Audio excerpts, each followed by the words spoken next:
আপোনালোকে গম পায়নে এইখন পৃথিৱীত সকলোতকৈ মধুৰ অনুভূতিৰ নাম হ'ল ভালপোৱা আৰু সকলোতকৈ কষ্টৰ স্থানো এই ভালপোৱাৰ মাজত লুকাই থাকে।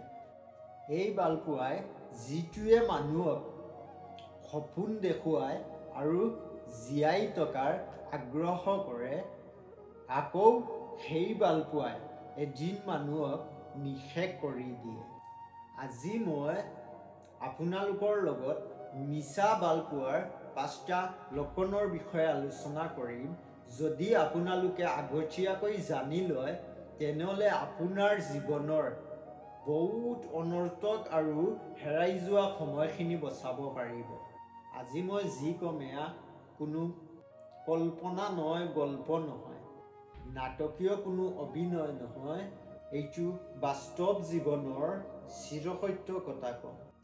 কোনেও আপোনালোকক নকয়, কাৰণ সকলোৱেই বিচাৰে আপোনালোকে অন্ধৰ নিচিনা প্ৰেমৰ জালত পৰাটো আৰু এদিন নিজৰ মতে ধ্বংস হৈ পৰাটো বা নিঃশেষ হৈ পৰাটো আৰু শেষত নিজৰ মতে ভাঙি পৰাটো। আপোনালোকে যদি সঁচা ভালপোৱা বিচাৰে তেনেহ'লে আপোনালোকে আগতীয়াকৈ গম পাব লাগিব মিছা প্ৰেম দেখিবলৈ কেনেকুৱা। যেতিয়ালৈকে আপোনালোকে মিছা ভালপোৱা বুজি নোপোৱা তেতিয়ালৈকে আপোনালোকৰ ওচৰত সঁচা ভালপোৱাটো অচিনা হৈ থাকি যাব। গতিকে বলক ভিডিঅ'টো আৰম্ভ কৰোঁ আৰু মিছা ভালপোৱাৰ 5টা লক্ষণৰ বিষয়ে জানি লওঁ। নমস্কাৰ, স্বাগতম জনাইছোঁ জামান মটিভেট চেনেললৈ। মই নুৰুজ্জামান। আশা কৰিছোঁ ভিডিঅ'টো যদি ভাল লাগে তেনেহ'লে মোৰ চেনেলটো ছাবস্ক্ৰাইব কৰি দিব, লগতে বেল আইকনটো প্ৰেছ কৰি দিব যাতে মোৰ পৰৱৰ্তী ভিডিঅ'টো আপোনালোকে সহজে পাই যায়। মিছা ভালপোৱাৰ 5টা লক্ষণৰ ভিতৰত নম্বৰ 1 লক্ষণ হৈছে সন্মান নকৰা। যদি আপোনাৰ পাৰ্টনাৰে আপোনাক সন্মান নকৰে তেনেহ'লে আপুনি ধৰি ল'ব আপোনাৰ ভালপোৱাটো সঁচা অন্তৰৰ পৰা নহয়। এদিন নহয় এদিন আপুনি এই ভালপোৱাটো লৈ কান্দিবলগীয়া হ'ব। যদি আপোনাৰ পাৰ্টনাৰে আপোনাক কথাই কথাই অসন্মানৰ কথা কয়, মানুহৰ আগত আপোনাক অসন্মান কৰি থাকে, আপোনাক কোনো সন্মান নিদিয়ে, কোনো ভেলু নিদিয়ে, কোনো ৰেচপেক্ট নিদিয়ে, তেনেহ'লে আপুনি এনেকুৱা ভালপোৱাৰ পৰা দূৰত থাকিব। নহ'লে আপুনি এদিন মিছা ভালপোৱাৰ জালত ভুগি আপুনিও বহুত কান্দিব লাগিব আৰু আপোনাৰ জীৱনটো শেষ হৈ যাব। আপোনাৰ পাৰ্টনাৰৰ ওচৰৰ লগৰবোৰৰ ওচৰত বা ক'ৰবাত গৈছে তেতিয়া আপোনাক গুৰুত্ব দি কথা নকয়, সন্মান কৰি কথা নকয়, আপোনাৰ লগত জোৰত চিঞৰি চিঞৰি কথা কয়, তেনেহ'লে আপুনি এইটোত নিশ্চিত হ'ব লাগিব আপোনাৰ পাৰ্টনাৰে আপোনাক কোনো ধৰণৰ গুৰুত্ব নিদিয়ে। গতিকে তেনেকুৱা ভালপোৱাৰ পৰা আপুনি দূৰত থাকক, নহ'লে আপুনি এদিন বহুত কান্দিব লাগিব। মিছা ভালপোৱাৰ ভিতৰত 2 নম্বৰ লক্ষণ হৈছে কথা দি কথা ৰাখিব নোৱাৰা। যদি আপোনাৰ লাইফ পাৰ্টনাৰে আপোনাক কিবা এটা কথা দিয়াৰ পাছত আপোনাৰ কথাটো ৰাখিব নোৱাৰে তেনেহ'লে আপুনি তেখেতৰ পৰা কি ভালপোৱাৰ আশা কৰিছে। যদি আপোনাৰ সৰু কথা এটা ৰাখিব নোৱাৰে তেনেহ'লে আপুনি নিশ্চিত হৈ যাওক আপোনাৰ পাৰ্টনাৰে আপোনাক বিন্দু পৰিমাণ ভাল নাপায়। যি দেখুৱাই আছে, মুখৰ পৰা দেখুৱাই আছে, অন্তৰৰ পৰা আপোনাক কোনো ধৰণৰ ভালপোৱা নাই। যদি আপোনাৰ পাৰ্টনাৰে আপোনাক অন্তৰৰ পৰা ভাল পায় তেনেহ'লে আপোনাৰ সৰুৰ পৰা ডাঙৰ কথা এটাক লৈ আপোনাৰ ফ'ল' কৰিব, আপোনাৰ গুৰুত্ব দিব, আপুনি যি কয় এয়া শুনিব। গতিকে আপুনি এটাই কথা মনত ৰাখিব, আপোনাৰ পাৰ্টনাৰে আপোনাক কিমান গুৰুত্ব দি আছে, আপোনাৰ পাৰ্টনাৰে আপোনাক কিমান কেয়াৰ লৈ আছে, সেইবোৰ লৈ অকণমান গুৰুত্ব দিব। যদি আপোনাৰ পাৰ্টনাৰে আপোনাক গুৰুত্ব দিয়ে বা আপোনাক সন্মান কৰে তেনেহ'লে আপুনি নিশ্চিত হ'ব পাৰিব আপোনাৰ পাৰ্টনাৰে আপোনাক অন্তৰৰ পৰা ভাল পায়, মুখৰ পৰা নহয়। যদি কোনোবাই মুখৰ পৰা ভাল পায় তেনেহ'লে মুখৰ পৰা আপোনাক বহুত গুৰুত্ব দিব। তেনেকুৱা মুখৰ গুৰুত্বটো যিকোনো মানুহেই ধৰিব পাৰিব। গতিকে যদি আপোনাৰ পাৰ্টনাৰে আপোনাক বিন্দু পৰিমাণ গুৰুত্ব নিদিয়ে তেনেহ'লে আপুনি এইবোৰ ভালপোৱাৰ পৰা দূৰত থাকক, তেতিয়া আপোনাৰ কাৰণে ভাল হ'ব, আপোনাৰ জীৱনটো সুখী হৈ থাকিব। মিছা ভালপোৱাৰ লক্ষণৰ ভিতৰত 3 নম্বৰ লক্ষণ হৈছে গুৰুত্ব নিদিয়া। যদি আপোনাৰ পাৰ্টনাৰে আপোনাক গুৰুত্ব নিদিয়ে তেনেহ'লে আপুনি ধৰি ল'ব আপোনাৰ পাৰ্টনাৰে আপোনাক বিন্দু পৰিমাণ ভাল নাপায়। আজি ময়ো যদি কাৰোবাক ভাল পাওঁ তেনেহ'লে মই যিমান পাৰোঁ সিমানেই গুৰুত্ব দিবলৈ চেষ্টা কৰিম। আজিকালিৰ দিনত এনেকুৱা হৈ পৰিছে দিনৰ ভিতৰত ভাল পোৱাৰ মানুহ চেঞ্জ হৈ যায়। গতিকে আপোনালোক অকণমান গুৰুত্ব দি থাকিব কোনটো ভাল পোৱাত আপোনালোকে কোনটো ভাল পোৱাৰ ভিতৰত সোমাই আছে, সঁচা ভাল পোৱাত সোমাই আছে নে মিছা ভাল পোৱাত সোমাই আছে। মিছা ভাল পোৱা চিনি পোৱাটো বহুত সহজ। যদি অকণমান চালি জাৰি চাব পাৰি তেতিয়াহ'লে আমি মিছা ভাল পোৱাটো আমাৰ চকুৰ আগত ওলাই থাকে। যদি আপোনাৰ পাৰ্টনাৰে গুৰুত্ব নিদিয়ে, ধৰক আপুনি কিবা এটা ক'লে আপোনাৰ পাৰ্টনাৰে এই কথাটো ৰাখিব নোৱাৰিলে বা আপোনাৰ কথাটো কোনো গুৰুত্বও দিয়া নাই, এইটো কাণেৰে সুমিয়াইছে এইটো কাণেৰে উলিয়াই দিছে, তেনেহ'লে ভাবি ল'ব এনেকুৱা লাইফ পাৰ্টনাৰক লৈ আপুনি কেতিয়াও সুখী হৈ থাকিব নোৱাৰে।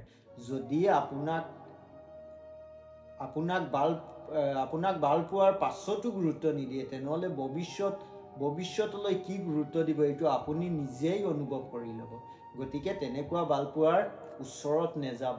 তেনেকুৱা ভাল পোৱাৰ ওচৰত যদি যায় তেনেহ'লে আপোনাৰ জীৱনটো বহুত কষ্টকৰ হৈ পৰিব আৰু এদিন নিজৰ মতে নিশেষ হৈ ভাঙি পৰিব।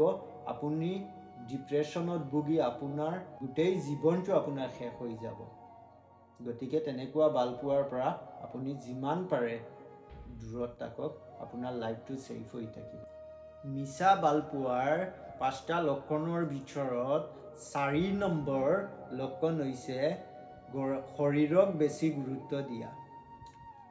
যদি আপোনাৰ পাৰ্টনাৰে আপোনাক নহয়, আপোনাৰ দেহটোক, আপোনাৰ বডিটোক, আপোনাৰ শৰীৰটোক বেছি গুৰুত্ব দিয়ে তেনেহ'লে ভাবি ল'ব আপোনাৰ পাৰ্টনাৰে আপোনাক নহয়, আপোনাৰ শৰীৰক বেছি ভাল পায়। তেনেকুৱা ভাল পোৱাৰ পৰা আপুনি দূৰত থাকিব। আজিকালি এইটো প্ৰায় সময়ত দেখা যায়। আজিকালি ভাল পোৱা হৈ পৰিছে দেহৰ ওপৰত, আজিকালি ভাল পোৱা হৈ পৰিছে শৰীৰৰ ওপৰত। আজিকালি মানুহে ভাল পোৱাৰ পাছত বেছি গুৰুত্ব দিয়ে শৰীৰকে। আজিকালি এইটো চলিয়েই আছে এইখন সমাজত, ময়ো দেখি আছোঁ। মই যি কৈ আছোঁ বাস্তৱৰ লগত মিলাই কৈ আছোঁ, মই নিজেই দেখিছোঁ, নিজেই ভুগিছোঁ, সেইটো কাৰণে কৈ আছোঁ। আজিকালি এইটো বাস্তৱত ইমানেই কমন হৈ পৰিছে। আজিকালিৰ ভাল পোৱাটো অকল দেহাৰ ওপৰত আৰু গোটেই শৰীৰৰ ওপৰত। গতিকে যদি আপোনাৰ পাৰ্টনাৰে আপোনাক নহয়, আপোনাৰ শৰীৰক বেছি গুৰুত্ব দিছে, ধৰক কিবা কটাৰ লগত আপোনাৰ ফটো বিচাৰে, যি টি ফটো বিচাৰে, তেনেহ'লে তেনেকুৱা ভাল পোৱাৰ পৰা আঁতৰি থাকিব। নহ'লে এদিন আপোনাৰো যিমানখিনি সন্মান আছে এই সন্মানখিনিও যাব, লগত ফেমিলিৰ মানুহৰো সন্মান গুচি যাব এনেকুৱা এটা নিকৃষ্ট ভাল পোৱাৰ জালত পৰি। গতিকে তেনেকুৱা ভাল পোৱাৰ পৰা 100 মিটাৰ দূৰত থাকিব, যাতে তেনেকুৱা ভাল পোৱা আপোনাৰ গাত আহি চুই যাবও নোৱাৰে। তেনেকুৱা ভাল পোৱা আপোনাৰ নহ'লেও চলিব। যদি আপোনালোকে কোনোবাক ভাল পায় তেনেহ'লে সঁচা ভাল পাব, বা আপোনাকো যদি কোনোবাই ভাল পায় তেনেহ'লে সঁচা ভাল পোৱাটো বিচাৰি ল'ব। তেতিয়া আপুনিও সুখত থাকিব আৰু আপোনাৰ পাৰ্টনাৰো সুখত থাকিব। যদি আপোনালোকে ইমানখিনি ভিডিঅ' চাই লৈছে তেনেহ'লে 5 নম্বৰ লক্ষণটো কোৱাৰ আগতে মোৰ চেনেলটো এবাৰ ছাবস্ক্ৰাইব কৰি দিয়ক, যাতে মোৰ নেক্সট ভিডিঅ'টো বনাওঁতে অকণমান সাহস পাওঁ। মিছা ভাল পোৱাৰ ভিতৰত 5 নম্বৰ লক্ষণ হৈছে যদি আপোনাৰ পাৰ্টনাৰে আপোনাক লৈ ভৱিষ্যতৰ চিন্তা নকৰে তেনেহ'লে আপুনি ধৰি ল'ব আপোনাৰ পাৰ্টনাৰে আপোনাক বিন্দু পৰিমাণ ভাল নাপায়, আপোনাক যি ভাল পাই আছে মুখৰ পৰা ভাল পাই আছে। যদি আপোনাক কোনোবাই ভাল পায় তেনেহ'লে আপোনাক লৈ ভৱিষ্যতৰ পৰিকল্পনা কৰিব, ভৱিষ্যতক লৈ কি কৰিব লাগিব, কি নকৰিব লাগিব সেইবোৰ লৈ চিন্তাধাৰা কৰিব।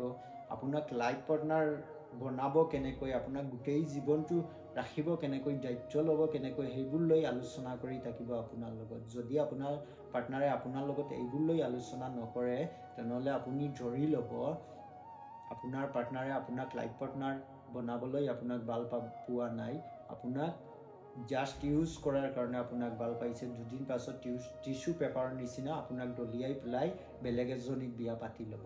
তেনেকুৱা ভালপোৱা আমাৰ ওচৰ চুবুৰীয়াত মই নিজে বহুত দেখিছোঁ, বাস্তৱৰ কথা কৈ আছোঁ। মই মোৰ চিনাকি ল'ৰা এটাৰ কথা কৈ আছোঁ। সি 2 বছৰ এজনীক ছোৱালীক ভাল পোৱাৰ পাছত 3 বছৰৰ অন্তত বেলেগ ছোৱালী এজনীক বিয়া পাতি দিলে, এইজন ছোৱালীক এৰি। এই টিচু পেপাৰৰ নিচিনা ইউজ কৰি এইজনীক দলিয়াই পেলাই বেলেগ এজনীক তাৰ লাইফ পাৰ্টনাৰ বনাই দিলে। গতিকে আপোনালোকক কৈ আছোঁ, আপোনালোকে ভালকৈ চালি জাৰি চাওক আপোনাৰ পাৰ্টনাৰে আপোনাক কেনেকুৱা হিচাপত বিহেভ কৰে, আপোনাক কিমান ভাল পায়, মুখৰ পৰা ভাল পায় নে অন্তৰৰ পৰা ভাল পায়, সকলো আপোনালোকে চালি জাৰি চাই আপোনাৰ সিদ্ধান্ত লওক। আপোনাৰ লাইফ পাৰ্টনাৰ বনাবনে নবনাবনে, ভাল পাবনে নাই।